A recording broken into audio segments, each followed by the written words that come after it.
modern miracles of sound motion pictures and radio open up vast sources of entertainment and instruction. To benefit from these, we need our ears, which interpret for us the multitude of sound waves they receive. Now, if you will lend me your ears while watching this picture on the screen, I will tell you about these invisible waves and how our ears are able to convert them into sound.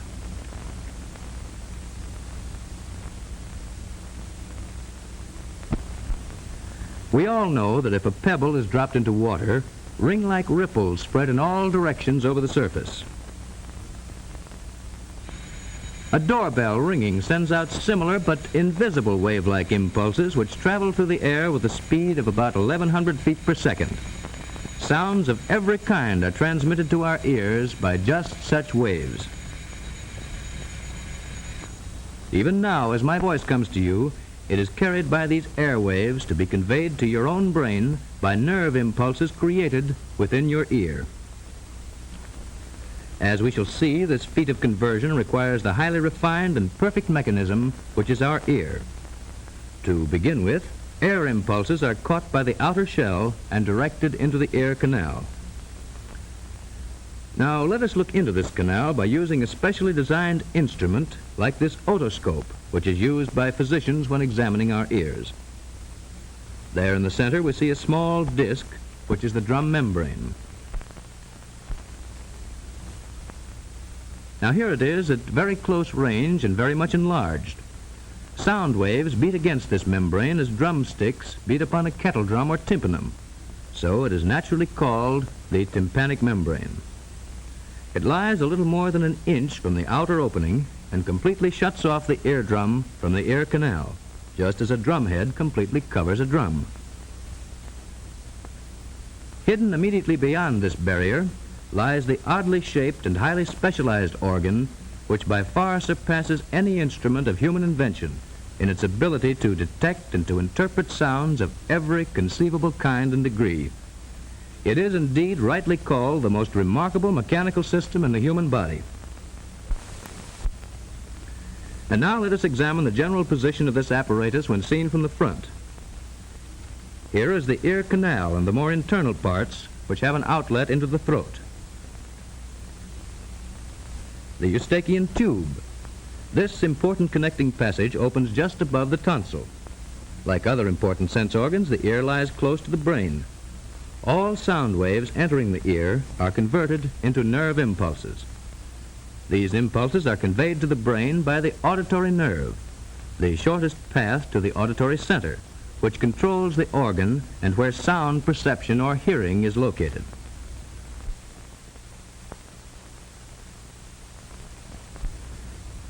The bones of the skull also encase the inner ear. Here we can see it occupying a group of intricate hollows and channels.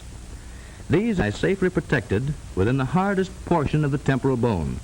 This portion is actually the hardest bony structure in the whole body. Now let us greatly enlarge the picture of one ear so that we may examine its construction and its parts in greater detail in this sectional view.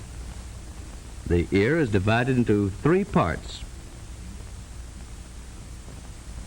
First, the external or outer ear, consisting of the shell or pinna, and the auditory canal or meatus. These and many of the parts that are to follow have been given their names because they resemble familiar objects. Now, second, the middle ear or eardrum, also called the tympanum, consisting of the drum membrane, already compared to a drumhead, and the drum cavity. This is shut away from the outer ear by the drum membrane, but communicates with the throat by means of the Eustachian tube, already mentioned. The most striking feature of the middle ear are these three tiny but delicately fashioned bones. They're called the ear bones, or ossicles. Like the outer ear, the middle ear contains air. It is the purpose of the Eustachian tube to equalize the air pressure on both sides of the drum membrane, to prevent its being injured by violent noises or changes in air pressure. Beyond the middle ear lies the third part, called the inner ear or labyrinth. Unlike the outer and the middle ear, this part is filled with a liquid instead of air, and contains the delicate apparatus which transforms sound waves into nerve impulses. And now let's look at a still larger view of the middle ear with its 3 ear bones or ossicles, and then see what happens when sound waves strike the drum membrane. This bone, consisting of a head and handle, is called a hammer or malleus, and is fastened by the handle to the drum membrane. United to the malleus by a joint is the anvil or incus, which in turn touches the stirrup or stapes. The footplate of the stirrup is attached by a movable ligament to an opening, which is called the oval window. If from any cause the drum membrane is forced inward, its movement is transmitted to the stapes, and the upper part of its footplate swings into the inner ear as on a hinge. Repeated pushes make the plate swing in and out, agitating the liquid which fills the inner ear. And now let's see how sound waves coming from a ringing bell act upon the ear mechanism. Here we see in slow motion how these sound waves, by beating against the drum membrane, are carried across the middle ear to the inner ear by the chain of ossicles.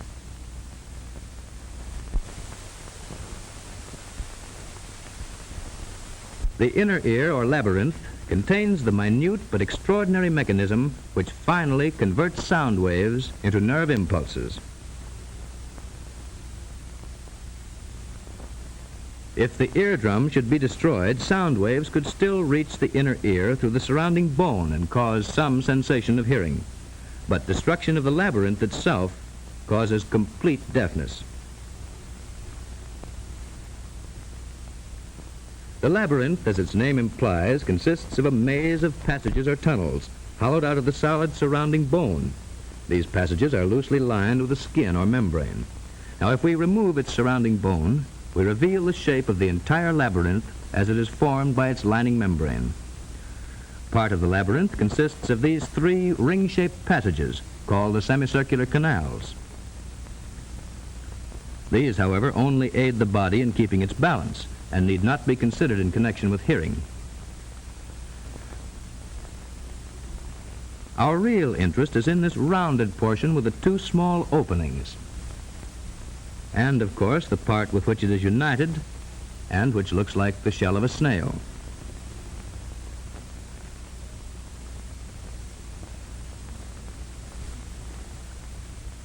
Returning to our sectional view, we see that the rounded portion contains a hollow chamber lying between the middle ear and the snail. A number of openings lead to adjoining parts, just like doors do from a hallway. So it is called the vestibule. These openings in the vestibule lead to the semicircular canals. Actively related to the hearing mechanism are these 2 openings which have already been pointed out on the outside of the labyrinth, and which allow sound waves to pass from the eardrum to the inner ear. First of these openings is called the round window. It is covered by a very thin membrane. The second, the oval window. Through it are received sound impulses transmitted by the plate of the stapes, which covers it.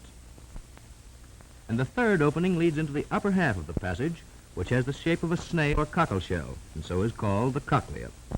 Within the cochlea is contained the mechanism which finally converts sound vibrations into nerve impulses.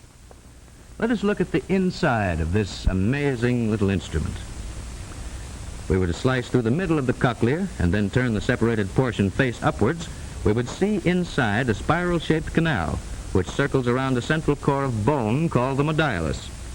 This canal is divided into an upper and lower portion by a membrane shaped like a spiral ramp. This membrane is of a highly complicated internal construction, and when agitated by sound waves, sends out nerve impulses. These are conducted to the brain by nerves which unite to form the main auditory nerve leading to the auditory center.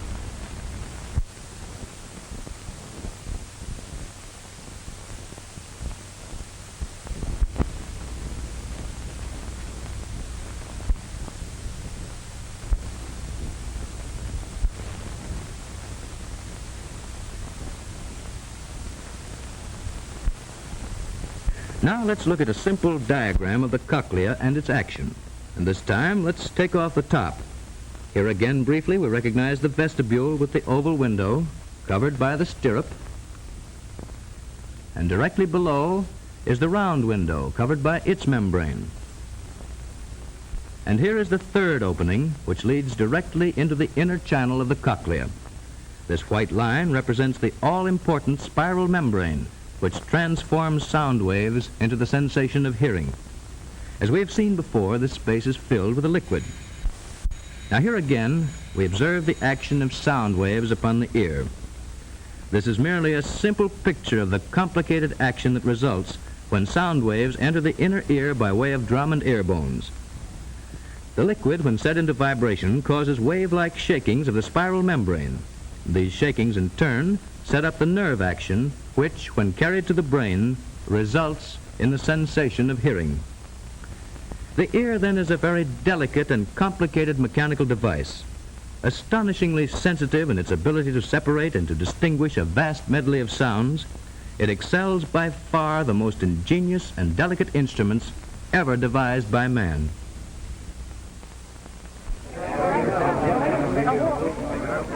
While we possess the great blessing of good hearing, let us always strive to protect and to preserve this most precious gift of nature.